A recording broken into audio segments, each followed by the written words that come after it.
I would now like to invite Rabbi Ephraim Blumenkrantz onto the show. Come on up. I'll do your bio as you walk to the stage. It's a little bit of a climb over here. Rabbi Ephraim Blumenkrantz has been the executive director for Benos Beis Yaakov Tichon Meir Moshe since September 2015. That's 10 years. All right. Thank you very much. Did you get a Rolex watch from that? Not yet. We have board members in the audience. We'll have to have that as a discussion. Before assuming this position, he was the Director of Alumni and Community Development for the Mir Yeshiva, as well as the Vice President of Development for Beis Yaakov of Baltimore. With 24 years in nonprofit leadership and development, he has extensive experience in developing management structures, along with implementing financial, marketing, and fundraising strategies. He is the son of the famed, if you didn't recognize from his last name, he is the son of the famed Rav Ephraim Blumenkrantz Zatzal, and a protege of the legendary Mir Rosh Yeshiva Rav Nosson Tzvi Finkel Zatzal, both of whom framed his outlook on the expansion of Torah and the people that represent it. Rabbi Ephraim Blumenkrantz, thanks for coming. Very much. Thank you for having me. All right, so you get the fun topic, because it's about relationship first fundraising, and if you haven't got the gist of our thing, it's all about relationships, and I don't think anybody in this audience is going to dispute the notion that relationship-driven fundraising is critical. So I think we're operating under a shared assumption that this is a good topic. Fair? I would hope so. I would hope so too. Okay, so one of the things that I always say, and we have similar metaphors for it, and I love metaphors, is the idea that you don't want to treat donors like a ATM. I say ATM machine, you say like a bank where you're going for your annual transaction, but rather you want to treat them as a real partner. What does that look like in practice? Give me an idea. What when you're engaging people, how do you move away from that transactional model and making sure that it is relationship first? And we'll dig in from there. Well, firstly, date your donors. So, just as you go on a date, this person's dating. We all dated our wives.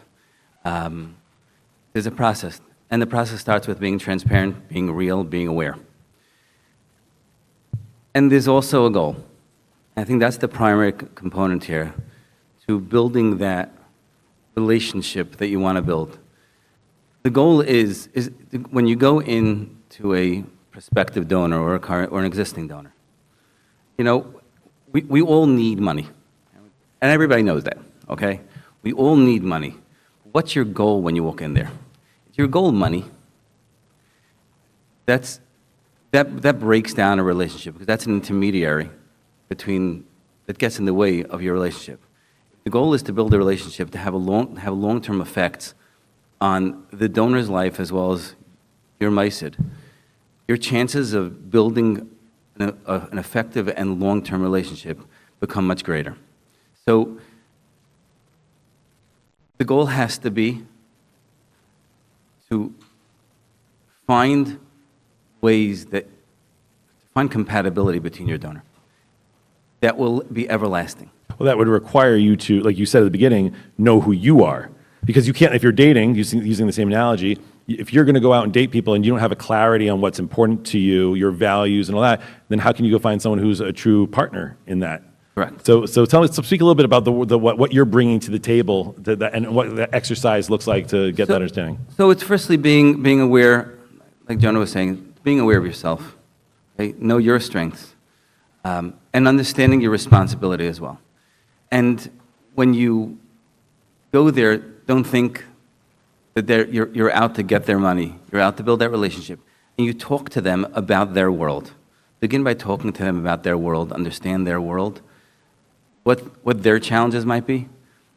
And also, it's okay to be vulnerable, because that strengthens that relationship. That means we can be the same. We can talk at the same level. We're human, okay?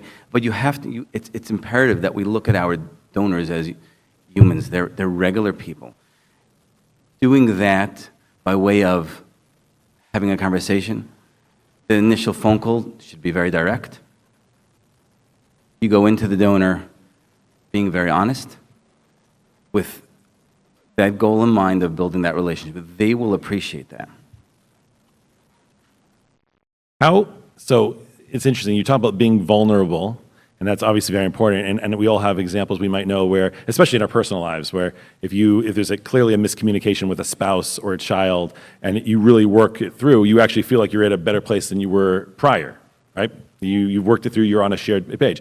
Can you share any stories of what that looks like in your setting? Like where has been like, sometimes we feel like you don't want the donor or the prospective donor to see how the sausage is made, right? Like they shouldn't see what's, in the kitchen, right? But either they get the power version once it comes out, but there are screw ups or whatever it is that we kind of have to come to them and say, hey, I don't think this was done right. Do you have any stories that can communicate that idea?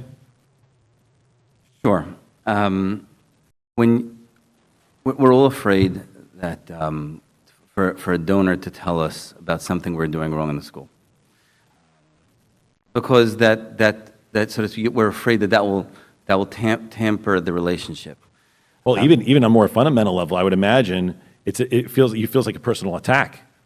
That's also true. We identify so heavily with the work that we do. When someone says, "Yeah, you're not doing it," you're like, that's not an attack on the Mossad. That's an attack on me personally. So I would imagine, just starting there on a basic visceral level, you're already starting at a place of major defensiveness. That's true. So we had to that point. Yeah. Don't become defensive. That's number one. Okay. Just don't. Just don't become defensive, because you're again, think about that relationship. In any relationship, the moment you become defensive, you're losing ground in terms of rebuilding. Right. Okay. So the first thing is don't become defensive. Which would probably require you to stop. Like, don't react right away. If there's an email you're going to fire off, like, don't do that in the moment. I'm sure there's things that you could do to, like, you need to move it from here, from your heart up to your brain. It means might take a minute. True. So we actually had a donor that came in and really had some very serious concerns about the way we were running a certain program in the school, and actually our resource room, and he voiced very serious concerns about it and felt we were limiting the children. It was coming from a personal experience. There were struggles from the other side of it. That was our perspective, of course. Sure. But I listened, and after he finished, I explained to him our process. I went through the process that the school goes through to evaluate and address every child's need. But I told him I'm going to take his concerns to the next level, because I'm sure there's always room for us to grow, and I want to take the recommendations, the concerns that he has, to the level of the leadership of the school. Great conversation. We ended off on a very good note, and about a week later, I reached back out to him. I asked him if we can get together. I wanted to go onto his turf. He decided he wanted to come to our turf. So he came down to the school, and I explained to him, I laid out to him what the conversation was, what faults we found internally. You actually did a feedback loop. You came back and said, we came, we saw, VD, yeah, we came back. Yeah. Good. And this is our game plan. He liked that. And he said, I appreciate you doing that, and I look forward to speaking to you down the road. We left it at that. 2 weeks later, he reached back out to me and said he wants to talk to me about the general school, what's going on in the school overall. You gave him an opening at Pesach. He's like, now I get to weigh in on everything. Exactly. That's real. That's exactly what happened. Here we go. Within several months, he reached back out to me for a meeting, again, on our turf. And he made a commitment of $1 million to the school to continue enhancing a particular program in the school. We today have a relationship. We go out to coffee several times a year. He's become a mega donor to the school. He's much more senior than most of us here, okay? But he feels there's a true relationship because we understood him. We understood his concerns. We understood that we may have faults, and we're willing to listen and address it. The personal relationship was that I absorbed what he was saying. He felt like he has a true partner in this process, and that's what this is about, building those partnerships. So that's, it's a great anecdote. It doesn't happen every day. Don't think, here we go. We're gonna win these every day. For all your complaints, dial 1-800 or Ephraim Blumenkrantz. But no, there's so much room to grow with our donors if we're looking at them as we're dating our donors. And it's a constant, it takes constant work. It's building up because, as was mentioned before, yet what you have today is not what you had yesterday or what you're going to have tomorrow. That's why that relationship is an ongoing relationship. You make sure that it's very close, whether it's their milestone events. You can maintain a closeness with that donor. And it's fine, like I said, to be vulnerable. Just be aware, be transparent, and be real. They will appreciate that. You will be able to cash in on that for the sake of your meiser. Beautiful, thank you. I want to add a little bit of complexity because you have also a dynamic where you are the judge, jury, and executioner on the tuition and collecting tuition, working with the parents on the more transactional aspects of the school. So now you have to balance the dynamic of, what hat am I wearing today? Am I, good cop, bad cop on day school tuition? Am I the partner relationship on the fundraising? And I have a feeling that there are many people in this audience that have to strike that balance as well, right? Because we don't want our donors to just view it as a transactional relationship. And the baseline expectation when a parent comes into school is it's immediately a transaction, right? You come in, you spend a small fortune on your day school education, and you're expecting a service. There's a fee for service. Now, you're also taking that person and wanting them to say, we should be a destination for tzedakah. Right? The same way you're going to go to Ichud Atzala or your local mikveh or Erev, your kid's school should be that destination. So how do you navigate that dynamic? And I don't even know what the right question to ask really, because all I know is that, as someone who's only on the fundraising side, I have a very quote unquote easy job. I get to just be the friend. Right? I don't have to have the transactional discussion. So what does that look like for you? Is it something that you're able to toggle on and off? Do you say, okay, hey, all right, we're not in partnership mode right now, but you got your day school tuition bill coming up and what does that look like for you? Great question. So for full transparency, we do have a tuition committee that assesses tuition. It's what comes my way are typically the tuitions that are challenged. Yeah.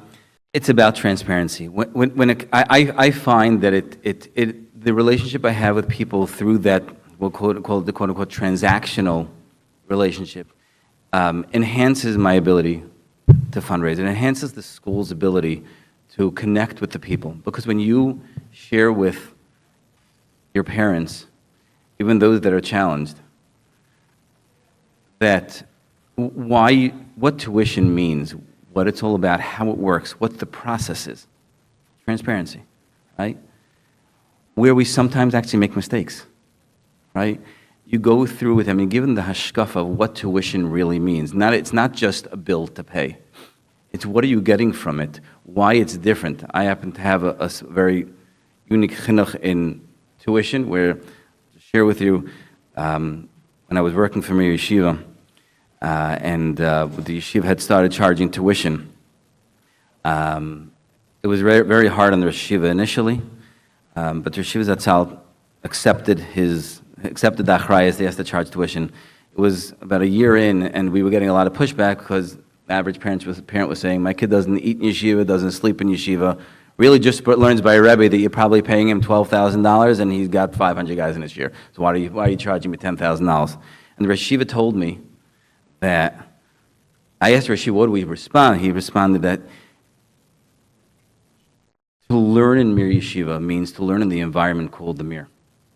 Okay? It's the environment of thousands of younger lights sitting and learning being Meiser Nefesh V'Torah that we pay. To learn in such an environment costs $10,000.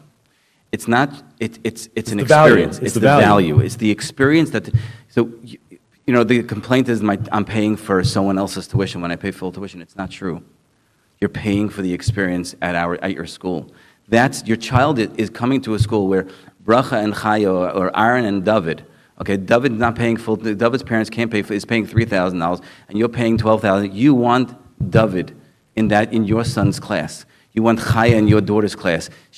it's irrelevant what the other person's paying. You want this experience, it's a package. This package costs $10, $12, $15, $18, $25,000, whatever the numbers are in your school. And with that perspective, it opens people's minds entirely to, wow, this is a school that understands. This is a school that wants the best for their girls, because for their children, because they're investing, and that's part of the discussion. It's about investing in the child.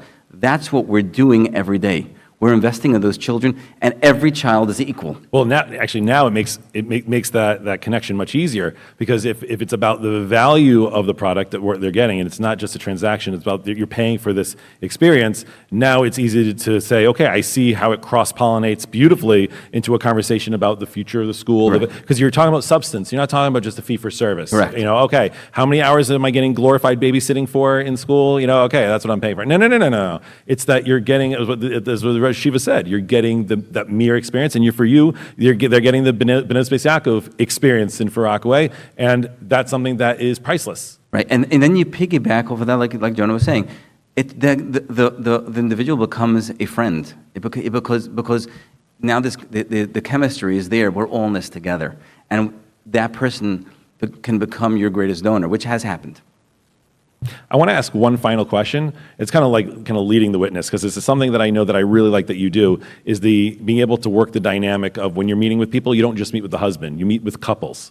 And I've seen it to be very effective. So, when you're talking about the idea of partnerships and you're looking for partners, it's easy to say, okay, well, who am I going to be comfortable with? I'm going to talk to the guy who I see in shul, the person but whether you're a girls' school or a boys' school or kol or yeshiva, you say that it's very important to meet as a couple, the husband and wife. Can you give a little bit of clarity about why that's important? Okay, so that's actually, I learned that from Jonah, where you started your experience, which is the Baltimore Jewish Federation. Okay, when I was in Baltimore for those couple of years, they stressed a lot about meeting with spouses. And in the Hamish world, I didn't think it could really work, because it's like uncomfortable. Like pasnished. Not just possible. We're not comfortable on that level. Right. But I started doing it a couple of years ago. I can't say I started it just when I moved to the 5 towns. I started a couple of years ago, and what I saw was that the husband and wife working together to figure out what they really care about on this level, where they want their philanthropic dollars to go. First of all, it's beautiful to see. The conversation becomes a much more real conversation other than two guys schmoozing it out about, we need money, you have money, give us money. It becomes a much more genuine experience, and the relationship becomes much more genuine. The spouse has what to ask, they're talking to each other, and you ultimately win much greater results, because the wife may not understand the boys' yeshiva, the husband may not understand the girls' yeshiva. When they're sitting together, now they're understanding it, and they can share their concerns together. That sometimes our wives will have a concern about our kids' school that we don't even know about, because it's the girls' school or it's the vice versa. When they're sharing it together, or they're sharing the qualities that they're celebrating the school, their children's school together. Yeah. It becomes a whole different experience. It works wonders.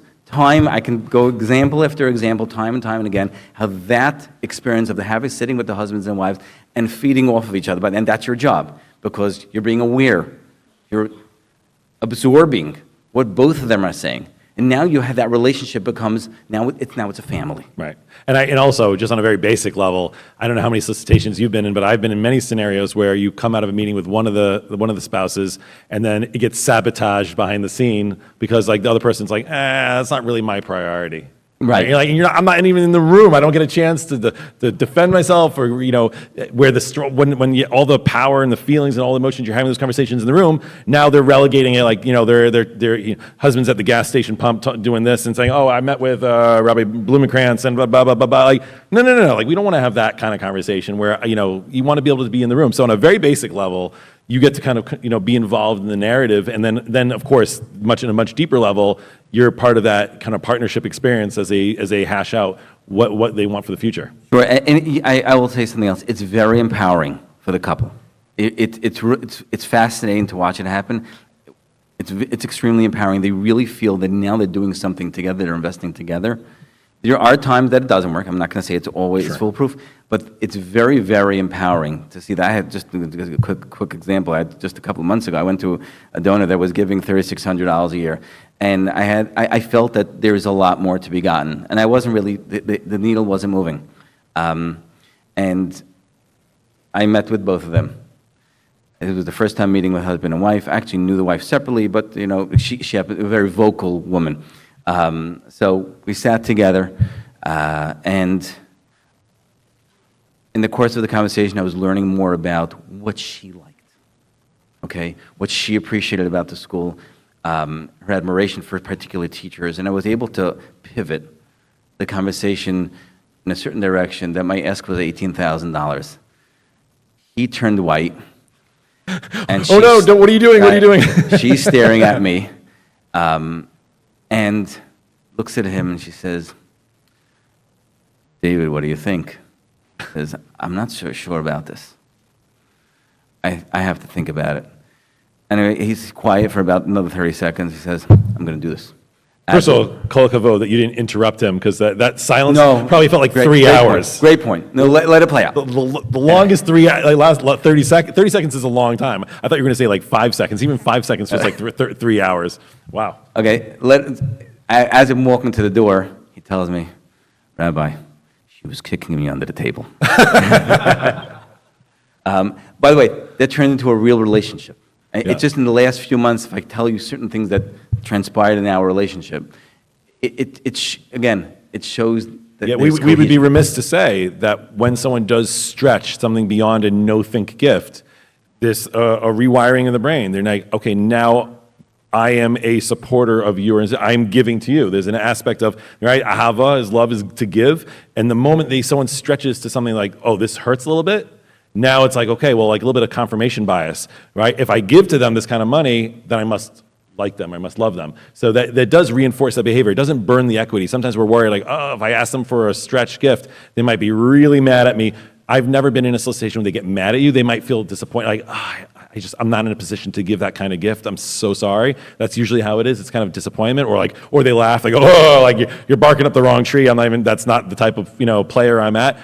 That's fine. But when someone does stretch out of their comfort zone, it reinforces that, like, okay, I'm now team Space Yaakov, I'm the team Ephraim Blumenkrantz. Like, they feel like, okay, well, we give it that gift, which is why when you do like a capital campaign, the annual campaign grows the year after the capital campaign, because people have just really stretched and said, okay, we got to make this big project that's going to take the school to the next 50 years. Now I have to be bigger in than I ever was before. During the capital campaign, everyone's stretched thin. It can hurt your annual campaign. But afterwards, you see it jettison into new heights that you've never there before, which you need to, because usually your operating budget grows as well. But that's the same idea, that when someone invests heavily in something and they stretch and it's meaningful, it translates into bigger relationships. All right, Rabbi Blumenkrantz, thank you very, very much. We're going to take some questions. Yes. A couple meetings, fascinating idea. Do you always do that only when you have an ask, or do you sometimes meet with them even without an ask? You can meet with them. You can and should meet with them without an ask. The meeting without the ask has to be should be more informal. You'll tell them you want to meet up with them when they come to their child's siddur play. Try to keep it more informal, because there is that comfort level that they have to. We're all in this together, right? So we all understand that there is that level of, you have to keep it professional on a certain level, that they have to feel that way too. And also sometimes it's, if you've never met them before, you say, you send your kid to the school, we've never had a chance to really sit down and talk. No expectations, just, we don't really know each other very well. I would love to get to know you guys a little bit better. That's usually enough. Right. Just to get it, people understand, like, you're someone who invests in the school, you care about sending your kid here. I should know who the parents are. Let's talk. And you don't know where it's going to go, but that is usually enough to get things moving. Any other questions? Yes. Newer to the field of fundraising. Welcome. I'm just curious. Good luck. You guys have more experience for a long time, and so it sounds like an easier thing. I want to hear about, let's say, your experience starting off, let's say, the first 2-3 years, and all the hurdles. Did you get red bumps? You You tried it, it didn't work out, tried it, didn't work out, and how did you overcome those, for some of Okay, so let's be more pointed. You come to Far Rockaway, right? You don't know the people in Far Rockaway. You're super green. You don't know these people. What did those early days look like when everything felt like a cold call? So, well, firstly, we're all in this on the same level. We may have more experience, but it's always new people. It's always something new. You have to machadish every month, every year. It's really, it's new. Every new donor is a challenge. It's the same challenge as what was when you first started. So you're constantly living with that, in that world. You have to go in with that confidence. Yes, you get turned down. Actually, my first experience, my first potential largest solicitation in the 5 towns was met with incredible animosity towards the mice that I was working on. It was a horrendous experience. We, Baruch Hashem, built back better. It was a great experience, but we're all in this together. So it's even when you're new, right, and you're raw. If you believe in yourself and you believe in the people that you're talking to, again, you have to first believe in yourself. Yep. Know your mitzvah. Believe in yourself that you have it together. Take that deep breath before you walk in. Take that deep breath before you make that phone call. Know what your goal is, okay? And be confident in the ask that you're going to make on that call. Do you want to meet with them, or you can make obviously we make solicitations on the phone also. I don't meet every donor. Sure. Okay, but go in with confidence, believing in your maisid. You will get rejected. Don't let rejection let you down. A lot of the rejection I've seen has turned into real fruitful relationships because I began to understand why they're rejecting. Then you build back. Okay, Rabbi Ephraim Blumenkrantz, thank you so much. Thank you, Jonah. Careful stepping down. Okay.